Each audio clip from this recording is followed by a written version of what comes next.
Beyond the Mic with Sean Dillon. We're joined on the star line by New York Times best-selling author, prize-winning columnist from the Washington Post. His latest novel, The Paladin, is available now. We welcome David Ignatius. Thank you. Great to be with you. David, let's go beyond the mic. When you received your diploma in economics from King's College in Cambridge, did you ever think you would be writing best-selling novels? You know, I knew one thing, which was that I really wasn't cut out to get a doctorate in economics, that I'd be a middling economist at best, and that I ought to try something different. So I tried journalism. Applied for much journalism jobs. I finally got one with the Wall Street Journal covering the Steelworkers Union in Pittsburgh. Went there in 1976, and I'll be honest, I never looked back. I just loved journalism as I've loved writing novels. Can you talk about the formative moment when you said, journalism is good, but I can be a novelist? You know, so I've been covering the Middle East. I've been with the Wall Street Journal for about 10 years. And in the Middle East, in Beirut, I'd come across a story that was just so powerful. I'd written a version of it in print as a news story, but I knew so much more. It was about how the CIA had recruited and run the leading terrorist of the day, supposedly, the chief of intelligence for the PLO, as an American asset for almost 10 years. And the man who ran that operation got killed when the American embassy was blown up. I was in the embassy about a half hour before the bomb arrived. And so all around me were the people who had loved this guy and been part of these operations. And I suddenly knew such a powerful story about America and how we really operate in the world. But I just knew I had to find a way to tell it in fiction. So my first novel, called Agents of Innocence, told that story, came out in 1987. And although I said it was just a novel, every CIA officer knew it was basically the truth. And that helped me build a readership among people who knew the intel business. And now 11 novels later, I keep trying to be as accurate as I can, talk about the real world that these guys live in, the ways they're trying to help protect Americans, do their jobs. Sometimes the ways they get hung out to dry, as in the case of this novel, where a CIA officer just gets totally beat up by his colleagues and tries to figure out why. People in the CIA suggest your book, Agents of Innocence, for new recruits as an example of what they face. Well, I'm told that novel has been given out to a couple generations of CIA officers in training who ask, what's this work really about? And so often people say, you ought to read this novel. This tells the story of what we do pretty well. Author David Ignatius joins us beyond the mic. The Paladin takes readers on a thrill ride. Betrayal, revenge, through a multi-layered story where trust is really manipulated. So I feel that we're in a world where facts have become unreliable for all of us. And my hero in this book, Michael Dunn, is assigned to penetrate a sort of journalistic hacking organization in Europe that created new ways to make not just the fake news, as President Trump likes to say, but fake events, literally images and sounds that were created in a computer that make you think somebody's giving a speech or that some event has happened when it's fake. That's what the CIA wants to know about this technology. And I hate to say it, but these technologies are real. I didn't make up anything in this book.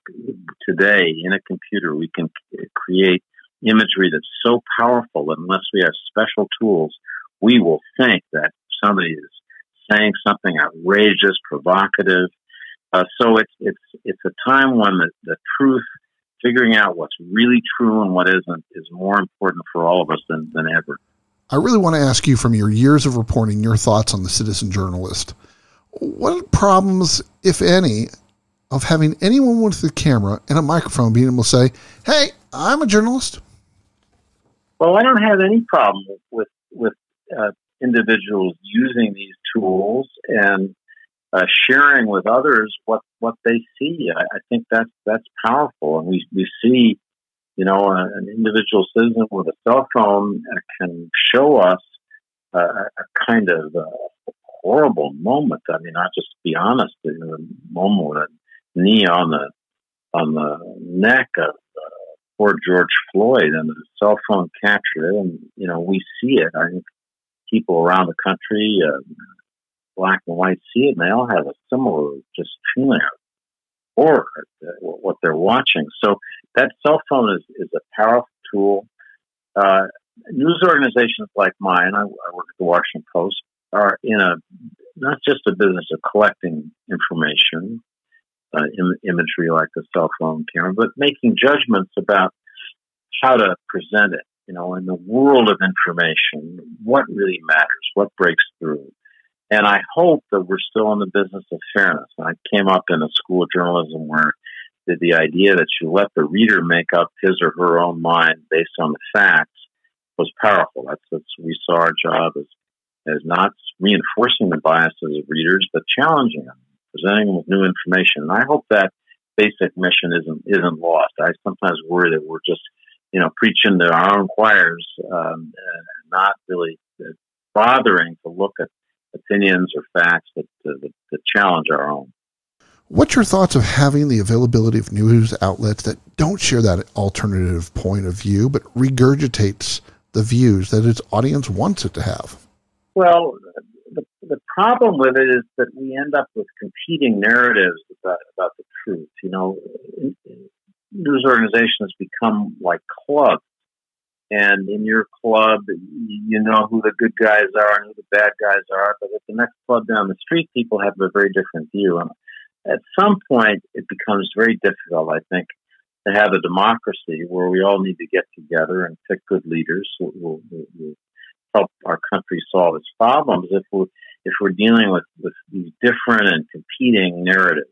So I still think it's really important to reach out. I mean, if I see President Trump doing something that I think is right and good for the country, I say so. If people on the left don't like it, that's okay. If I see him doing something that really bothers me, I say so. And I still think I'm in that business. More to the point, I'd say to all your listeners, it's the consumers of information who are going to determine what kind of information we get. If people say, I'm going to make sure that what I'm getting is true. It doesn't have spin on it. It doesn't come from the right or the left. It's factually reliable information. And they pay, sometimes we'll pay a premium for the truth. Like we'll pay a premium for clean water. We can't survive on polluted water. We need clean, fresh water.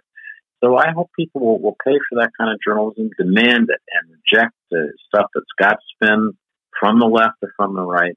And over time, if people do that, they're good citizens, good consumers of information, we'll end up with news media that I think will be better. How does the immediacy of social media, in some cases lack of quick verification of facts, hurt the ability for truth to be told?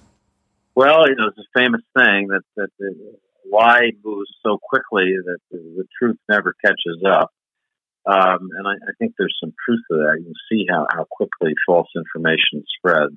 But I'll tell you one thing, and I bet you and your listeners would agree with this. In a world where my character in the Paladin inhabits, where it's so easy for truth to be manipulated, people will pay more money to be sure that the information that they're getting is reliable. I mean, if you have money at risk in financial markets, or if you're going to buy a new house, or you're going to buy a ranch or something, you need factual information that you can depend on about all the basic financial details. Otherwise, you could get totally ruined financially. So you'll pay to make sure that you're getting that good information.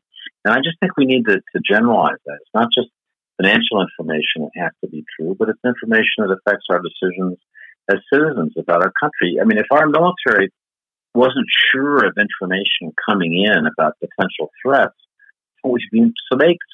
they guarantee, they work so hard on these systems to check and verify.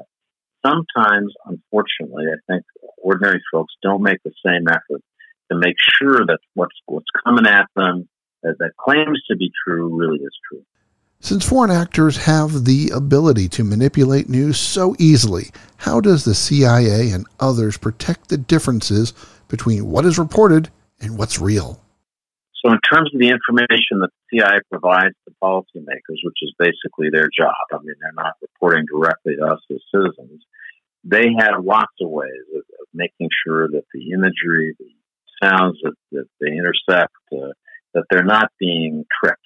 I talked, as I say in the book, in my acknowledgments, the CIA was kind enough to let me talk to one of its best scientists who shared some of the thinking about how the CIA does its forensics, if you will, how it checks to make sure that imagery, sound is reliable. And there are ways you can do it, even with the best deep fakes, where my eye or yours couldn't detect that it's fake. It would look like Barack Obama making a speech, President Trump making a speech, whatever, and we wouldn't know the difference. But they have techniques. They'll slow it down pixel by pixel. They'll examine it. They have tells that they can see, so they can tell policymakers, ladies and gentlemen, we don't think this information is accurate, which thank goodness. DARPA, our Advanced Research and Projects Agency, the Pentagon, has a project that it's been funding for 2 or 3 years called Media Forensics, that tries to do the same thing, tries to get tools that will help consumers, help media companies in the end, certainly help the government, make sure that something that's coming at you has not been created in a computer, in effect created in a laboratory. Because we're in that world now where people can create the appearance of truth, and we need these tools to take it apart and look at it and make sure. We're joined by David Ignatius, author of The Paladin Beyond the Mic. From your first novel to now, is there an overarching argument you're still trying to develop or coming to a conclusion with? In terms of this subject of what's true and what isn't, the overarching argument, I think, is that in the end, this comes down to us as citizens and the choices we make when we have elections. It comes down to us as consumers of information, the choices we make about where we get our news. We'll get the news, and for that matter, we'll get the America that we deserve. If people make wise choices and pick good leaders who can solve problems, who can bring the country together, and get things done, we'll have a good, prosperous country that we'll all be proud of. If we, head toward more division, well, our country, you can see it. We got a lot of problems. Same thing with information that affects us as consumers. If we listen to sources of information that basically are about spin or about telling you you're right, making you feel good, they're kind of like cheerleading more than news reporting. We'll get more of that, and so it'll be more and more difficult because good news organizations won't have enough money to survive to keep going. So it's the choices that individuals make that's going to drive this. And so I'd say it comes down to all of us. Not something somebody else is going to do for us. We have to do it ourselves. One of my favorite lines in the book is where your main character, Michael Dunn, says, quote, "We're going to have to think of legal ways to make trouble for people who want to corrupt our honest, efficient capital markets," unquote. How much easier is it for the bad guys to do bad things while the good guys are limited by so many rules? Much easier. And we need to always make sure that we allow our law enforcement, our intelligence agencies to operate within limits, but to operate in a way that keeps us safe, keeps our country secure. I mean, I think that's my character gets hung out to dry because he thinks he's doing something that's authorized, but it turns out people pull a plug on him, and that happens more often than it should. Which brings up the question, will Michael Dunn ever return again in another David Ignatius novel? It's a great question. It's one I'm thinking about. I actually have an idea for a different novel and set of characters. But it's true, I like Michael Dunn. I hope readers like that. I've had a bunch of readers say, bring him back. So I'm going to think about that. I always like to start fresh. I always like the idea of just like that totally blank page. Got to think of the character's name. I like that. Time's running out, so it's time for the Rocking 8. 8 random questions. Answer with the first thing that comes to your mind. There is no pressure. All right.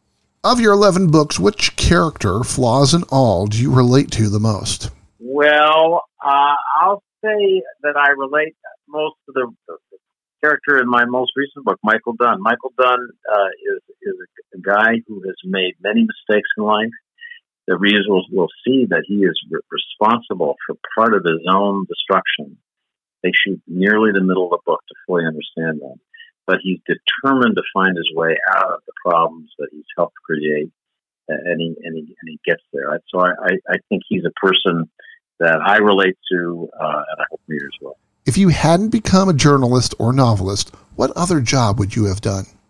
Well, I wouldn't have done it very well. For years, when I would think, geez, I wonder if it's too late to go to law school.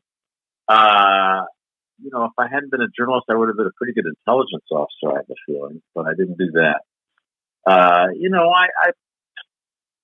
said I started out trying to become an economist. The simple answer is that that's what I was training to be. I'd been to graduate school economics, so I guess, I might have stuck that out, and I'd be working for some bank or financial institution right now, and I'd probably be miserable. Favorite season of the year? Well, I would say I love to ski, so I'd say winter. I mean, I can't ski in the summertime, so yeah, I like the when it snows. What's the one place you visited for work you would never want to return to? Oof, man, that's a tough one. What's the nastiest, toughest place I've ever been? I've spent a lot of time in Iraq, covering the wars in Iraq with the U.S. forces, and I guess some of those hottest days in Baghdad and Basra, when the temperature's over 110, and yeah, I'd say that I'd be happy never to be in Basra again. Number one lesson you learned from your parents? Tell the truth. Okay, what hobby helps you relax? I love to play tennis. I love to play golf. I love to hang out with my grandchildren, one grandchild, and all my kids. So yeah, I'm a family man. That's besides sports and family. That's it. How about that lesson you want your kids to, well, even your grandkids to learn? Come back, tell the truth. Tell the truth. Because you'll never go wrong if you tell the truth, and and follow the golden rule. Put other people. Make sure that you treat others the way you want to be treated. Tuesday, November 3rd is Election Day in the U.S. I want to know, when will the last vote be counted? What day will that be? Man, I'm glad you asked that question, because we need to think about that. It will be at least a week later. We're going to have more absentee mail voting than ever because we've got a pandemic on, and it's just going to be tough for people to get to polling places. My dad is 99. He shouldn't go to a polling place, but he sure wants to vote. And there'll be millions and millions of people like him. So I would say it will be a week at least before we know what the outcome is.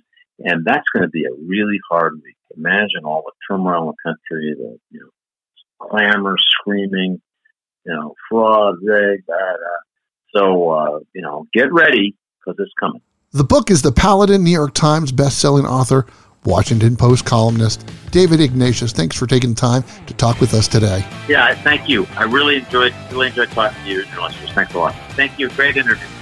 Good question. And that, my friends, is Beyond the Mic.